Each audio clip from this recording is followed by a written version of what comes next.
वर्षों पुरानी बात है। राधा और कृष्ण के प्रेम के बारे में कौन नहीं जानता है। कहते हैं कि श्री कृष्ण और राधा का विवाह नहीं हो पाया था, लेकिन दोनों में इतना प्रेम था कि आज भी दोनों का नाम एक साथ लिया जाता है। श्री कृष्ण का राधा के लिए प्रेम और राधा का श्री कृष्ण के लिए समर्पण देखने ही बनता था। शायद इसलिए आपने आपको सबसे बड़ा भक्त कहने लगे।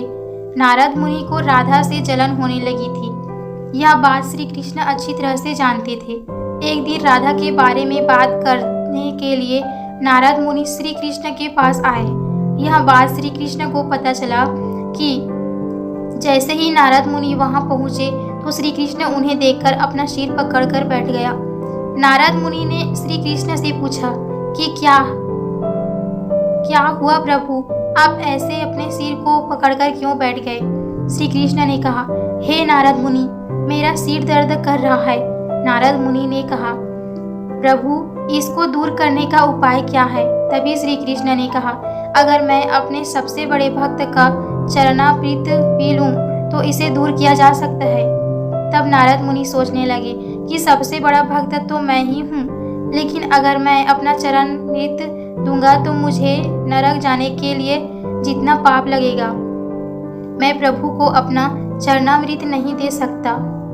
कुछ देर सोचने के बाद उसके मन में राधा का विचार आया और वे सोचने लगे कि लोग राधा को भी तो श्री कृष्ण का सबसे बड़ा भक्त मानते हैं, इसलिए क्यों ना उनके पास जाकर पूछ जाए। ऐसा सोचकर वह राधा के पास गए और उन्हें सारी बात बताई।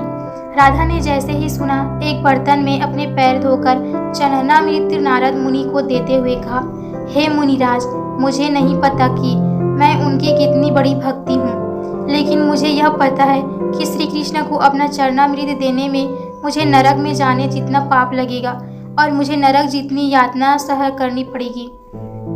मुनिवर, वह सब मैं सहन कर सकती हूँ, लेकिन अपने स्वामी को पीड़ा में नहीं देख सकती। यह चरणामृत ले जाकर आप उन्हें दे दे। राधा की बात सुनकर नारद मुनि का सारा घमंड चूर चूर हो गया और उनको पता चला कि राधा ही सबसे बड़ी भक्त और श्री कृष्ण ने यह लीला मुझे समझाने के लिए रची थी।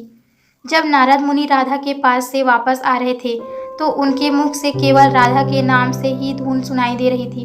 जब वे श्री कृष्ण के पास पहुंचे तो देखा श्री कृष्ण उनको देखकर केवल मुस्कुराए जा रहे हैं और नारद मुनि ने भी सारी बात को समझकर उन्हें प्रणाम करते हुए कहा, राधे राधे।